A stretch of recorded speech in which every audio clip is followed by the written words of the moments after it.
Inscreva-se e deixe seu like. Eu moro em uma região montanhosa e com muitas árvores na fronteira entre o Canadá e os Estados Unidos. Com bastante frequência, faço trilhas e às vezes até acampo por 1 ou 2 noites. Geralmente, vou sem um plano real em mente, procuro uma trilha menos conhecida e simplesmente vejo para onde ela me leva. A emoção de não saber o que vou encontrar torna a experiência tão prazerosa. Em caso de emergência, sempre vou preparado com vários métodos de navegação, porque nunca se sabe. De qualquer forma, estava fazendo uma trilha no início do verão deste ano. Era apenas, como eu disse, uma trilha aleatória no meio da floresta, perto da minha cabana. Nunca tinha estado nela antes, mas a encontrei inicialmente cruzando uma trilha que eu havia feito várias semanas antes. Esta era muito sem graça, como a maioria delas por aqui, mas essa me fazia muitas vezes questionar se era mesmo uma trilha ou se eu estava apenas imaginando um caminho que na verdade não existia. Cerca de 2 horas depois, comecei a reconhecer pegadas de sapato em algumas das partes mais lamacentas da trilha. Havia apenas algumas de cada vez e a maioria delas não parecia seguir o caminho real. Elas seguiam em direção oposta ou às vezes andavam ao longo dele por 1 minuto para depois virar abruptamente. Então, depois de 1 hora, cheguei a uma seção da trilha um pouco mais definida, com muitas pegadas de sapato espalhadas por ela, como se alguém passasse constantemente por ali. Olhei para cima e um pouco mais adiante vi uma cabana. Mas ao olhar mais de perto para a cabana, algo não parecia certo. Todas as pegadas de sapato que eu havia visto deveriam ter menos de alguns dias. No entanto, essa cabana parecia não ser habitada há anos. A porta estava quebrada, mal pendurada nas dobradiças, e algumas partes da base da cabana estavam tão desgastadas que estavam afundando no chão. Eu dei uma olhada mais de perto na área ao redor da cabana, que estava livre de árvores. Não sei o que era, mas aquele lugar realmente me intrigou. Eu quase senti que precisava ver se alguém precisava de ajuda, porque as pegadas recentes na cabana em ruínas não faziam sentido. Me aproximei da porta aberta e instantaneamente senti um cheiro horrível, quase indescritível. E quando olhei para dentro, ficou claro que o lugar não era habitável. Havia sinais de animais selvagens se abrigando lá dentro, e a floresta estava crescendo através do assoalho.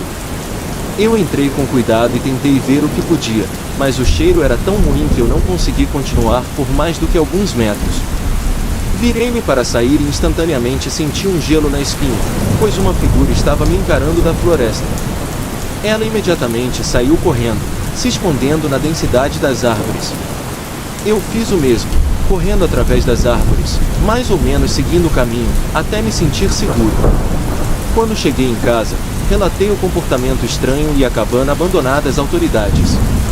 Eu sabia que algo estava acontecendo ali.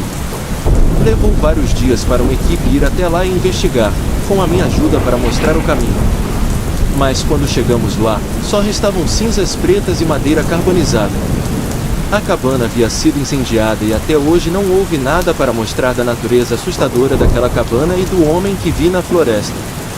Mas é bem claro que ele estava escondendo algo que ele estava encobrindo, e temo que se eu tivesse ficado mais tempo ou entrado mais na cabana, eu não teria saído de lá. Eu sou um policial do departamento de polícia local. Os turnos em nosso departamento estão sempre mudando, com pessoas trabalhando 10 a 12 horas em horários diferentes a cada semana, às vezes à noite seguido de manhã cedo e depois à noite novamente. Nesse dia, eu estava trabalhando das 22 horas às 10 horas e estava no escritório quando um despachante me notificou sobre uma ligação relatando um grupo de adolescentes invadindo uma propriedade particular. Especificamente era um hospital nos arredores da cidade, que havia sido abandonado na última década. Este era um local comum para grupos se encontrarem e fazerem várias atividades ilegais, e todo o departamento sabia disso, e a maioria de nós já havia estado lá várias vezes antes. Essa era a minha 4ª vez indo lá, e eu tinha certeza de que seria um caso rápido e típico de entrar e escoltar um grupo de amigos para fora ou vê-los fugir. Eu estava cansado, então qualquer um dos resultados estava bom para mim. Honestamente, eu não me importava muito em prender e acusar ninguém. Eu só precisava que eles saíssem da propriedade. Quando cheguei lá, rapidamente percebi uma lanterna brilhando através das janelas do 2º andar. O estranho era que ela estava se movendo muito rápido através de várias janelas, como se alguém estivesse correndo pelo corredor. Saí do carro e preparei minha lanterna, depois entrei no prédio. A primeira coisa que fiz foi chamar, pedindo que todos se mostrassem. Mas é claro que ninguém o fez. Fiquei ouvindo na entrada por qualquer barulho que pudesse me dar uma ideia de onde procurar, mas estava completamente silencioso o suficiente para me acordar e deixar meus nervos à flor da pele. Mantive minha mão direita no coldre da minha arma. Acho que sempre havia um medo ligeiro de que poderia ser uma armadilha para atrair um policial e tentar algo, mas mantive a calma e caminhei pelo corredor antigo e subi as escadas. Foi quando cheguei ao topo que um estrondo ecoou pelo prédio. Parecia alguém batendo em uma parede, e definitivamente vinha do segundo andar.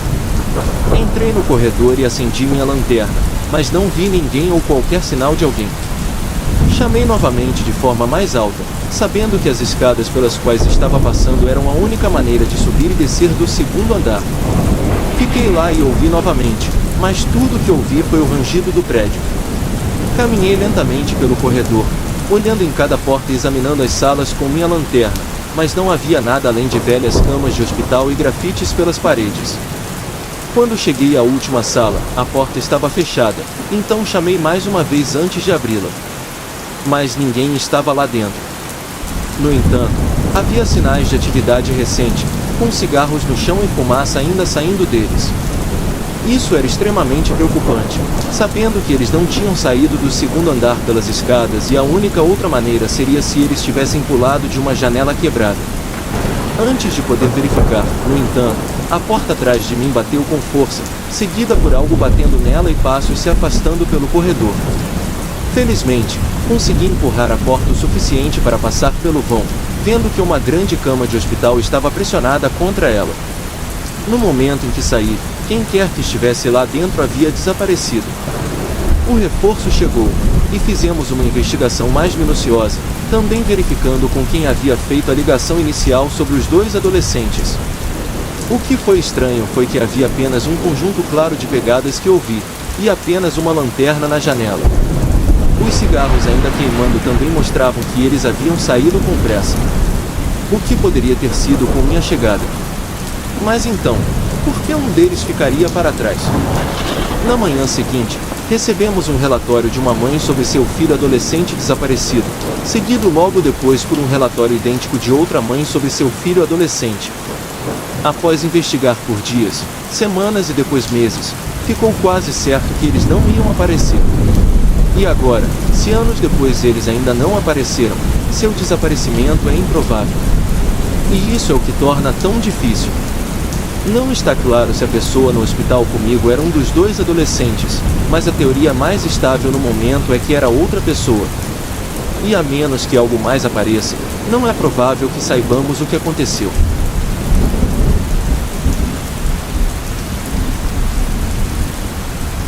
Eu moro em uma cidadezinha rural muito pequena. A população é de apenas alguns milhares e a cidade mais próxima está a algumas horas de distância. Mas a maioria das pessoas que mora aqui é próxima. Com tão poucas pessoas, todo mundo conhece todo mundo e todos sabem tudo o que está acontecendo na cidade. Na época, eu estava no ensino médio e tinha um melhor amigo, o Chris, com quem eu saía praticamente todos os dias. Durante o outono, havia muita conversa sobre uma fazenda abandonada na cidade que as pessoas estavam explorando. Eu nunca fui do tipo que faz essas coisas, mas o Chris era, e eu estaria mentindo se dissesse que não estava curioso. Supostamente, esta fazenda estava abandonada pelos proprietários há anos, deixada para apodrecer na periferia da cidade. Nos últimos 5 anos, os rumores sobre ela se espalharam como fogo, com pessoas contando histórias e desafiando outras a explorá-la. Foi em uma noite de final de semana que o Chris mencionou isso para mim. Não tínhamos mais nada para fazer, e o Chris estava realmente animado para ver do que todo mundo estava falando. Depois de encontrar algumas lanternas, entramos na fazenda. Só sabíamos em qual estrada ela não foi. Era difícil de acreditar que estava apodrecendo ao longo da periferia. Era provável que estivesse tomada pela vegetação e nem mesmo existisse mais. Então, Estacionamos na estrada e começamos a caminhar pelo campo em direção à casa. Era quase 1 da manhã, então a lua iluminava o campo o suficiente para nos orientar. Conforme nos aproximávamos, parecia que a noite ficava cada vez mais silenciosa. Até chegarmos lá, a casa estava cercada por mato e trepadeiras crescendo pelas paredes de madeira. Do lado de fora, o Chris liderou o caminho, contornando para frente, onde a porta estava faltando, nos dando fácil acesso ao interior. Entramos e começamos a percorrer os cômodos, olhando para o lixo no chão e o interior em decomposição, nos fazendo questionar por que havia sido abandonada para começar. Depois de 1 minuto ou 2, vimos tudo no primeiro andar e subimos para o segundo. Era muito mais escuro lá em cima, quase como se não houvesse janelas para deixar entrar a luz da lua. Ambos ligamos nossas lanternas e as movemos ao redor. Havia apenas 2 quartos lá em cima, um do lado esquerdo do corredor e outro do lado direito. O Chris foi para o lado esquerdo e encontrou a porta trancada. Enquanto ele estava lutando com aquela porta, eu fui para o outro quarto, que aconteceu de estar destrancado. Estava completamente vazio, com mofo no teto e nada mais, mas havia uma única janela com tábuas pregadas.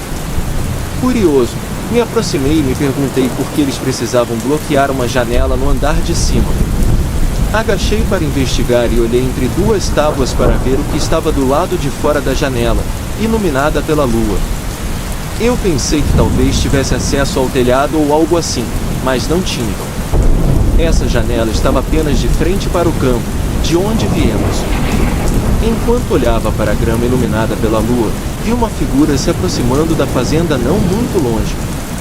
Saí rapidamente da janela e sussurrei para o Chris que alguém estava vindo para lá. Meu coração já estava acelerando.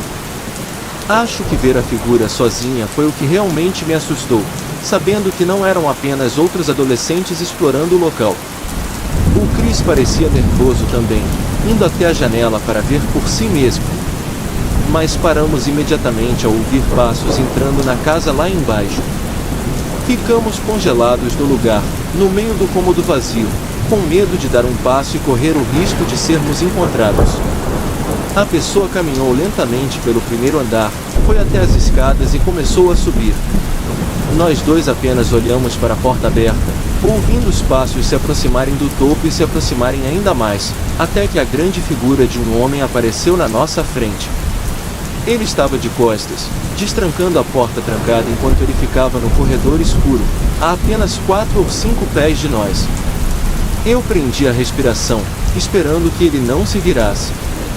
Mas quando ele abriu a porta, eu fiz contato visual com outro homem que estava do outro lado da sala.